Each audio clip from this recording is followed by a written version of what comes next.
Welcome to the Liberace Mansion. Welcome to Under the Vegas Sun, looking at the people, the events, and the news surrounding Las Vegas and the entire Vegas Valley. Hello, I'm Steve Schorr. We are live from the Liberace Mansion. This election year, the midterms, as they're called, has, to me, been one of the more contentious elections that I've ever seen. Candidates throwing hate against other candidates, the mudslinging going day after day after day. But what do the candidates really stand for? On our program today, we'll meet one of those candidates running for Congress. We'll find out, hopefully, what they really stand for and what they want to do if they're elected for Congress. We think that's the most important part of voting for somebody for election. You'll meet our candidate in just a few seconds. Stay with us. We'll be right back. Hey, it's Mark Chinook from Monday's Dark, and you are watching Under the Vegas Sun with Steve Schorr. I think probably one of the toughest decisions that somebody makes is to run for an elected position. I think that in itself is a decision that we make believing, I think for the most part, that we can do something very special. Sometimes it works out, sometimes it doesn't. Our very special guest on the program today is a gentleman who has decided that he wants to seek office. He is a gentleman very well known in the Southern Nevada community, and he's now seeking the representative to be your representative from the House of Representatives, District 3, Danny Tarkanian. Welcome to our program. Well, Steve, thank you for having me on. You know, I go back a long way to the time when I first met you when you're just a kid playing basketball, and now I look at you today. A lot of people don't know who Danny Tarkanian is. If you were to say to them, this is who I am, this is the man that I am, this is the individual that I am, what would you say? I was very blessed to have two great parents who I'm a byproduct of what they raised and what they wanted their children to be.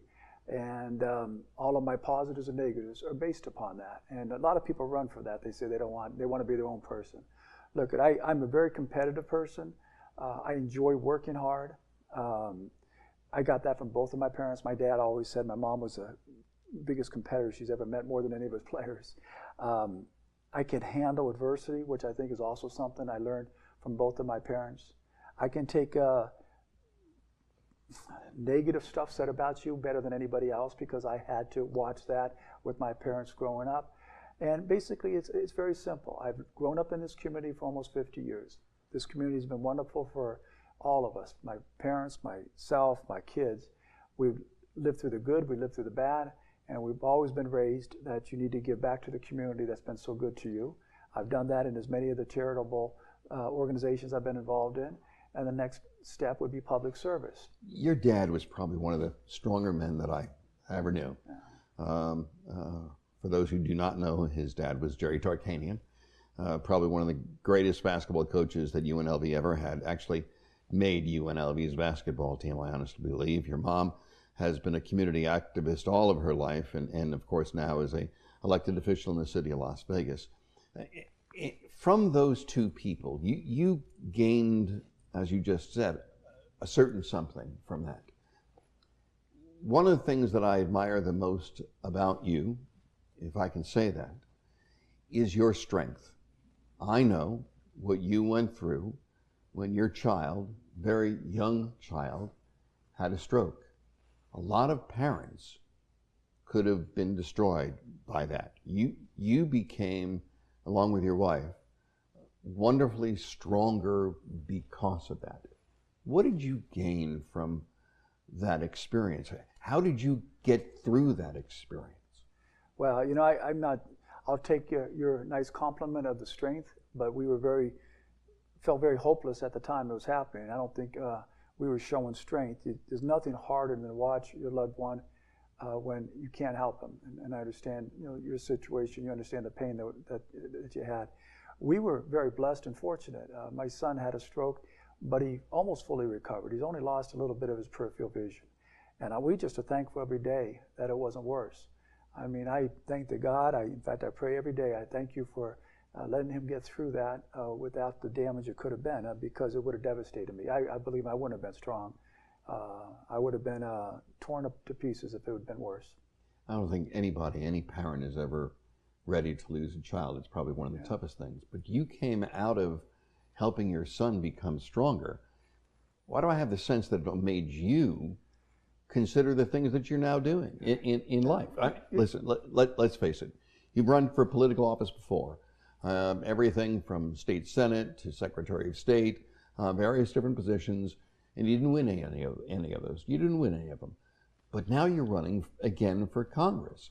And I see that side of you, if somebody would ask me, from that individual that helped their son get through what they were going through. Well, as I mentioned, I think we were very blessed and very fortunate to get through that very difficult period, and we're so thankful that we were able to do so. And when people criticize me or others that have had some temporary setbacks in their life, a lot of people don't want to hear it, and they quit, and they recoil and hide. I'm blessed in so many ways. I was blessed to have two great parents. I was blessed to have a wonderful wife. I'm blessed to have a healthy family, and my son get through that. Why do I worry about people saying bad things about me because I've had some temporary setbacks? You know, my father always told me, and I'll never forget it, and it's the way I live my life. You do everything you possibly can and do it the right way. You be honest, you work hard, you give the good fight, leave nothing left on the court or on the political field, and when it's over, be proud of yourself. I'm proud of every race I ran. I ran very hard. I've been very difficult races, as you know, races that virtually no other candidate would run on.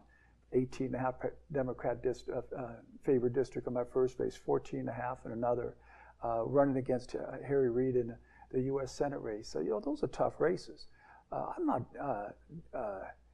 disappointed we didn't win, but it doesn't define me and it doesn't break me down. I've had a very fortunate life, and I'm thankful for what I've had, and I don't worry about the temporary setbacks. Are you surprised at how negative the elections have become today? I've talked to so many people, and I'll repeat what I've said to people. As parents, we rile when our children are bullied, maybe in school, maybe on the street, maybe with friends, but we rile at that. We get upset at that. Today in the political world, what I've seen in advertising is nothing less than bullying from one adult to another. And look for you to now look at that. Does it bother you? It's the worst part of the political system. And I tell you this, or the listeners, viewers, do you want to elect somebody who's going to lie and bully other people just because they're better liars and bully people? Don't you think they're going to act like that when they get back to whatever position they hold? That certainly isn't the best representation you're going to have. I'll give you a story of my father. He was, people used to claim he didn't know much besides anything but basketball, but he was far sharper than people gave him credit for. When I first told him I wanted to run for public office, he looked at me and he said, "Why would you want to do that? The people that are the most successful are the ones that lie the best and have the most money to lie the most often." That's a shame. I'm sorry, that's a shame. Well, I laughed at it. I said, sure, you go back to the basketball court. But, you know, like always, my dad was right. And unfortunately, I say this all the time when I go out and I speak. I said, look, you're going to hear a bunch of lies about me, and you don't have to take my word for it. I've won one defamation lawsuit where the unanimous jurors all said it was a lie. I have another lawsuit in a different one where the judge said I have the likelihood of success because the statements weren't true. I asked the viewers and anybody, forget about just my race, every race you watch and you see these ads out there, if someone's going to lie to get elected, don't you think they're going to lie when they're in office? Then if they lie when they're in office, so why are you so frustrated with them? You had to expect that stuff. And the viewers have a chance. You watch those ads, and if you want to vote for somebody who's lying about the other person or making negative ads, then you got to live with those results. And I say this to you, if anybody had done any of the things that are claimed in those ads, myself, any of the other major candidates, they wouldn't be running for public office. They'd be in jail or hiding in the closet. I've got to tell you this. I've been involved in and out of elections for a long time as a journalist. I remember going to Washington, D.C. with people like Paul Axel and Howard Cannon. And I remember sitting specifically with Howard in the Congressional dining room at a table, and there was a Republican and a Democrat and a couple of Republicans, and they were all sitting together having lunch at the table. That's where real negotiation was taking place. Today, Republicans and Democrats don't even eat in the same room anymore. Yeah. I don't understand how we have gotten to that point. You're absolutely right. My inspiration for running for office was Senator Richard Bryan, a Democrat, and Senator Paul Laxalt. They were senators at the same time. They worked together. They got things done for the betterment of the people of Nevada. You don't see that anymore, and it's a shame. It's too easy to throw the mud up against the wall and hope that it sticks, rather than standing and saying, here's what I stand for, here's what I'm going to do when I am elected, and you and I are going to talk a little bit about these positions. But I think that's what people really want to know today. I don't want to know about somebody saying this guy lied about this or that, or I don't understand it. Well, first of all, I agree. I think the public wants to know, what are you going to do when you go back to your elected position? How are you going to make this a better place? You're right. When you say it's too easy to throw mud on the wall and reap those rewards, my question to you is, why would you want to? I mean, why would you want to win by being such a despicable person where you have to live with yourself for being that way?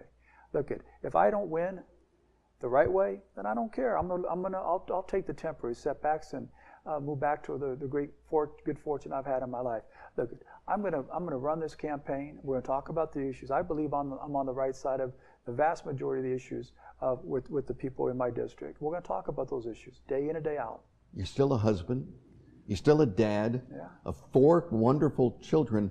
That's where I would think that you really rely upon in an election, not about all the things being thrown up against the wall. But it's important for people to understand where you come from. I'm going to take a break for a couple seconds. When we come back, I want to ask you specifically about where you stand on some very, very key issues that all of us in Nevada, all of us in the country, are very, very much concerned about. So we'll take a break for a couple of seconds. When we come back, more from this gentleman who is running for Congress, Danny Tarkanian, running for the 3rd District. We'll be right back. Stay with us.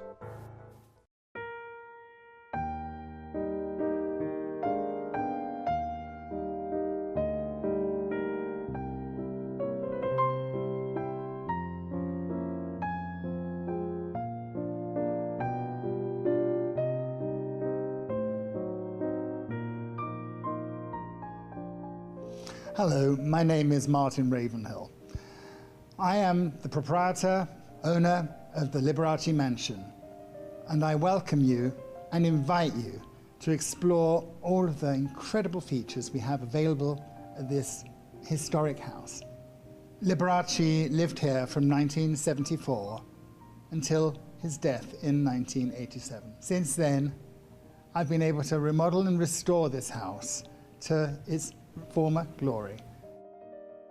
Here we have 15,000 square feet of amazing historic space available for weddings, ceremonies, corporate events, and charity fundraisers.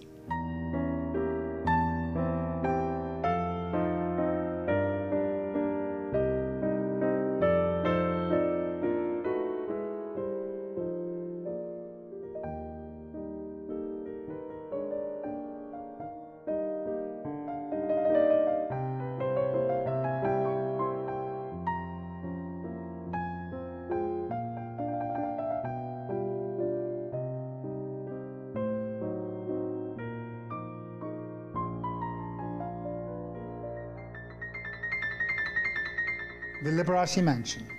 There is no place like it in the world. Why do you vote for someone? What are their beliefs? Do they agree with you? Do they don't agree with you? Our very special guest on the program once again, 3rd Congressional District Representative for Congress, and that's Danny Tarkanian. Welcome back to our program. All right, let's talk about issues. One of the issues that I know concerns you is education. We know the struggles that we have had educationally here in Nevada. I think there are many places around the country that are having struggles. The question is, should, and where you stand, should government dollars, should tax dollars be used for private education? Well, you use the word tax dollars. I don't think they're tax dollars.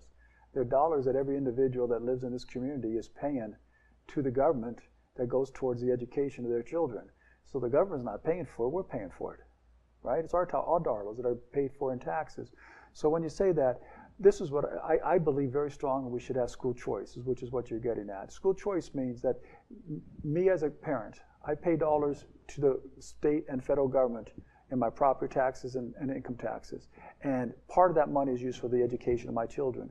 Why shouldn't I be able to determine how my children are educated or where they're educated? But isn't it a fact that if you take money away from public education, you'll harm public education, where private education... That's a fallacy. First of all, with respect to the education savings accounts, that was what was passed in the state legislature here. Do you realize that if a parent took their child out of the public school system and put them in a private school system, they only took half the money that they had paid into taxes with them. The other half stayed in the public schools. So basically, the public schools lose one student that they're teaching, but they get to keep half that student's money. So actually, there's more money per pupil in the public school system for every kid that leaves. And at the same time, the parent now gets to pick and choose where their child goes to school as long as they can pay for the difference between what they get from the education savings account. So you're in favor of the voucher system? Well, you call it a voucher system. I believe it's school choice. And I'm not sure, you talk about getting a voucher. It's not a voucher. I pay taxes. And with my taxes, I think I should be able to use that money to determine how best to educate my children. And this is where we're all missing the boat. Does anybody dispute that the United States has the greatest economic system ever created in mankind? Nobody can dispute that because of the success we've had. Why do we have that success? Because our capitalist society promotes and rewards competition. And the better competition you have, you get a better product at a lower cost. I believe if you create more competition within the school district, through private schools, homeschooling, charter schools, you're going to get a better product at a lower cost. It's going to force the public school system to rise up and compete with everybody else. And the public school system will always be better funded. But in the world, the American education system used to be at the top. Yes. We're no longer at the top. Yeah. We are continuing to slide lower and lower and lower. And we're stuck with the public school system as the foundation of everybody's education system. Don't we fix the public school system? And it's failed. Well, how have you fixed it? We've had, here in Los, just talking about Clark County. When I went to school here in the 70s, the Clark County School District was one of the top in the country. Number 4. Okay, number 4 in the country. My sons went to school. Number 4 in the country. For the next 40 years, it's gone down and down and down. And all we've done is we continue to protect the public school system. We protected the teachers union. We protect the dollars that are going in there, and we increase the dollars that are going in there. We just passed the largest tax increase in the state's history in 2014, almost $1 billion more dollars, much of which was going to the education system, and the school systems are still failing. Wouldn't it be wise then to try something different? This is what needs to be done. We need to pay the teachers more and their assistants more, and the equipment and materials that are going to the school, the classrooms. We don't put the money into the classrooms. Instead, we create these offshoot programs that sound good. Hey, we're going to do this, we're going to do that, we're going to get these kids motivated here, we're going to feed these kids here, and they take all this money that should be going into the classroom, and they use it for these pet projects, and the classrooms are suffering. So then you have a family that says, hey, I don't want my kid to suffer. And I'm fortunate enough, when I went through the recession, I put my kids in the public school system. I couldn't afford to pay for a private school system. When we got out of the recession and I was back on my feet financially, I realized my kids were failing in the school system they were in. They actually tested to go to a private school system, and each of my 3 kids were at least 1 grade behind in math or 2 grades behind in math and English. I mean, that's ridiculous. So I love my kids more than anything. I'll mortgage my future on them. I pulled them out of there and put them in a private school system, and I'm paying for it. It's tough, but I'm paying for it. Let me ask you this. Why should I have that privilege, but somebody who's at a lower economic level not? Why should I be able to take care of my kids because I was fortunate enough to be just a tad bit higher? Well, how about my opponent whose kid is in an out-of-state school paying, I think, $75,000 a year? There's nothing wrong with that. I would want my kid to get the best education possible, and I commend my opponent for taking care of their child. But the question is, what about the people that can't afford it? You stick them and force them to stay in the same failing school system? Is that fair? From education to immigration, where do you see immigration today? It's the most hot topic, problematic issue we're facing in our country. And it's divided passionately on both sides. But there's some certain... Is our immigration system broken? Oh, absolutely. But the solutions to them, and I think the solutions both sides would agree upon. I believe, quite honestly, that the Democrats don't want to solve this solution because it takes away their political issue with a certain voting bloc, and I believe a lot of the Republicans don't want to because it helps certain businesses that are hiring workers at a lower cost. But let me just give you a few common sense solutions that would help solve our problems a lot. And tell me who's watching this doesn't believe in it. Who doesn't believe we should have secure borders in our country? Who believes we should have open borders so anybody can come and go and any products, including drugs, can come in and out? You need to secure borders. It may not be a wall or maybe partial wall, but we need to secure our borders. Who believes we should have a system, a chain migration system, where you're bringing in third and fourth and fifth cousins, and people that are waiting in line to do it the right way can't get in for 7 years? Chain migration should be limited to the kids and the parents, and that's it. Who believes we should have a diversity system where you pull a lottery pick and you allow people to come in the country based upon how lucky they are? I believe very strongly we should continue to promote and bring in people that are coming from war-torn countries where they're escaping to save their lives. They're the refugees that come in. My grandmother came here to escape the Armenian genocide. Her whole family got annihilated in the village. Where else could she have gone but the United States? That gave her the opportunities to allow her son to become the greatest basketball coach in our country's history. But we should allow refugees to come in that are fully vetted. And I believe, who doesn't believe we shouldn't have e-verification, where every employer should verify whether an employee is legally here in our country or not? Those are common sense solutions. Should we be separating children from parents? Of course not, but it happened on both administrations. It happened with the Obama administration, it happened with the Trump administration, because there's a law out there that says you can hold the parents for so long, but you have to release the kids after so many days. And until that law was reconciled, you have a problem with it. But that's not, you want to find the one or two small issues we don't agree upon. I'm giving you the ones we do. Border security, chain migration, diversity lottery, refugees, e-verification. Who doesn't agree with those positions? I believe the vast majority does. So then you come to the hard one. What do we do with the people that are in our country illegally but have been good products and assets to our country? They haven't committed crimes, they're working, they're paying their bills, they're providing for their families. I believe they should be granted I believe they should be granted legal residency, where they can reside in our country and not hide from the immigration department. And apply for citizenship? Well, they can't apply for citizenship unless they leave the country and do it with everybody else. Let me ask you this. You come in the country illegally, but you have somebody at the same time who's applied legally to get in. Now, that person stayed outside the country for 7 years and have tried to get into the country, and they still haven't. But all of a sudden, we're going to give somebody who did it the wrong way citizenship ahead of them? Of course you can't do that. But the people that have come in here illegally, they can be here, they can get legal residency, they'll have exactly the same rights, except voting rights, of everybody else here, and then their kids who are born here will be citizens, and we're going to have a united country. Final question. Gun control. Yes. Is there need for gun control? Should we be having gun control? Well, gun control is a broad and general statement without an understanding of what would be suggested and what the results would be. So let me ask you, should we ban guns from law-abiding citizens? Absolutely not. Should we have background checks on everybody who was buying a gun and making sure that dangerous felons and people with mental illnesses do not have a gun? Absolutely. I believe in background checks, but I don't believe in banning guns from people. The only people you ban guns from are the ones that are going to be law-abiding, who are going to follow the ban, not the criminals that are going to break the law anyways and get the guns. Bump stocks, 3D guns? Oh, absolutely. Neither one of those should be allowed. Neither one should be allowed? Absolutely not. Do you worry about where we've gone as a country? Do you worry about that we've become so divided? Absolutely. We talked about that before. To me, we are the United States of America. We are the most prosperous. We are the most blessed nation in the entire world. We should be one and one only. What we see in politics now is identity politics, divide and conquer. We try to create wars between young people and older people, minorities, African Americans and whites, or Hispanics and whites, older women and men. It's when you're watching politics, why aren't we talking about what's best for the people of the United States? We're one country. Why are we talking about what's best for the Latino community? What's best for the males, or what's best for the millennials? Look, we're the United States of America, and let's do what's best for the people. That's what attracted me to President Trump's America First policies. What I understand those policies to be, and what I'm going to vote for when I get back there, is what's in the best interest of the people here in the United States, what's best for the workers here in the United States. Let's take care of us first.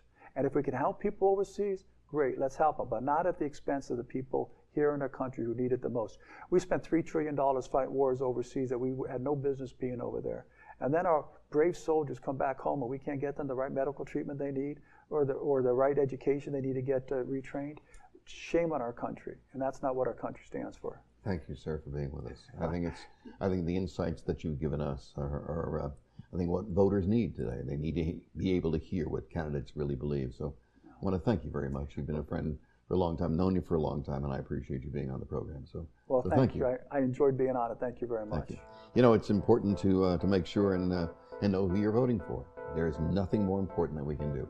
We'll have some final words in a moment. Stay with us. Hi, I'm Frankie Shinta, downtown's king of entertainment. You're watching Under the Vegas Sun with Steve Schorr. It's interesting how much you really can learn from a candidate if you ask the questions. Once again, I think this has been a very, very contentious election.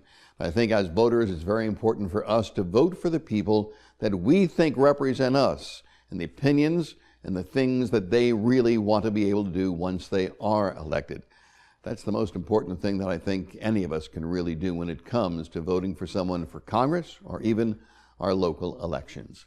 Don't forget, if you're watching us on YouTube, subscribe. Be a fan of us on YouTube as well as watching us right here. Until the next time, I'm Steve Schorr. Be safe and enjoy life under the Vegas sun.